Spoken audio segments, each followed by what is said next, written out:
Allah tanpa diberitahukan, tanpa curhat, Allah tahu apa penyakitnya ibu. Maka datang sholat. Sudah itu sholat, sudah itu sholat, sudah itu sholat. Baru ke dokter.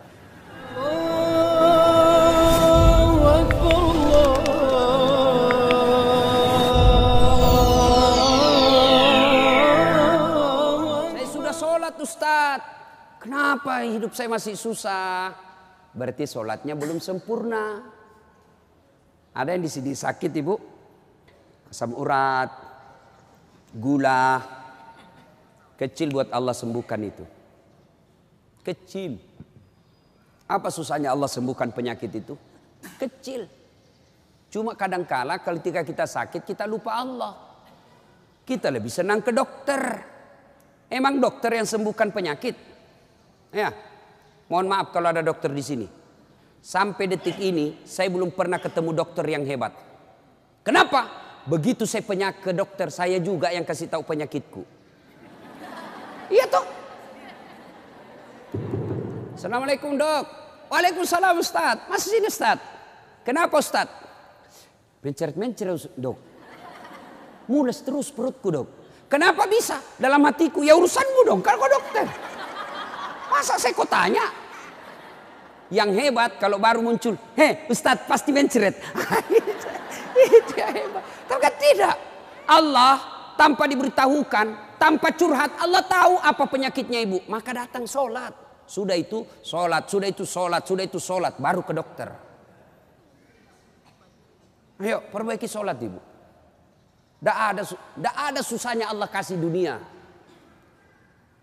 Ustadz, saya sudah 30 tahun rantau ke Jogja. Tidak bisa beli rumah Ustadz. Masih ngontrak-ngontrak. Tidak usah cari capapnya. Periksa sholatmu. Saya sholat Ustadz. Kok begitu hidupku? Berarti belum ikhlas. Mana buktinya belum ikhlas? Suka nunda-nunda sholat. Asar sholatnya dekat duhur. Duhur sholatnya dekat asar. Berarti ibu perhatikan dah. Coba. Sholat maghribnya. Itu juga wudhunya asar. Itu juga maghrib. Itu juga isya. Karena berdekatan. Itu tidak ikhlas. Sholat Ustadz. Betul ibu sholat. Tapi pakaiannya itu juga dipakai masak. Itu juga dipakai bertetangga. Itu juga dipakai ke pasar. Itu juga dipakai tidur. Tidurnya ngiler lagi. Ini. Pas dibangun suaminya. Dipakai lagi sholat. Najis. Pantas 30 tahun sholat. Sholatnya tidak bisa memperbaiki hidupnya. Kenapa? Sholatnya tidak sesuai yang diajarkan Nabi. Saya sholat Ustadz, betul ibu sholat, tapi tidak semangat. Allah.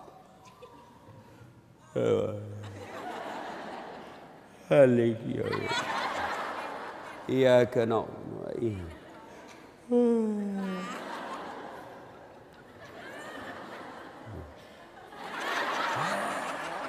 Ada juga yang sholat seperti itu. Ada yang sholat gitu. Allahu Akbar. Sholat kayak ditiup angin.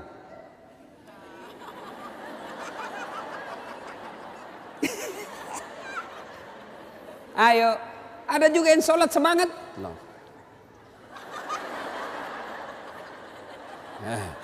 Jangan ketawa karena ibu membayangkan diri sendiri. Ada juga yang sholat cari duit. Allahu Akbar. Iya kena budu'i. Duitnya tadi 100. Beli sayur 50.000. Beli pulsa 20.000. Allahu Akbar. Mana yang 30 ya? Allah. Selamat. Oh di bawah sadel lah. Sepanjang sholat cari duit. Apalagi ibu sholat sambil masak.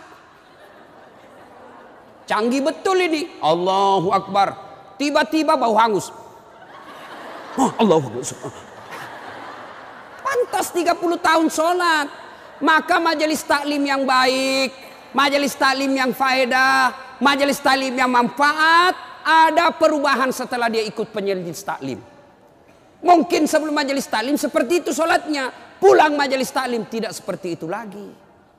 Ada perubahan, ya. Karena juga itu majelis taklim saya lihat lomba baju seragam. Malah ada yang curhat sama saya, Ustadz bubar saya majelis taklim Ustadz. Kenapa? Belum lunas seragam kita, ada lagi yang baru. Itu Padahal yang mau beli pengat seragam ini ya pengurusnya. Pengurusnya hanya 5 orang aja. Ya, yang kaya-kaya. Ini aja berdiskusi 5 orang. Ini jelek mulai kabur, nih ada nih yang baru, ganti lagi. Orang belum lunas diganti lagi. Majelis taklim yang baik bukan yang banyak seragamnya, tapi yang tambah ilmunya, tambah akhlaknya. Itu yang baik. Ya, perbaiki sholat. Ya Bu ya, Bu. Sholatullah, salawatullah ala toha. Sholatullah, salamullah ala yasin habibillah.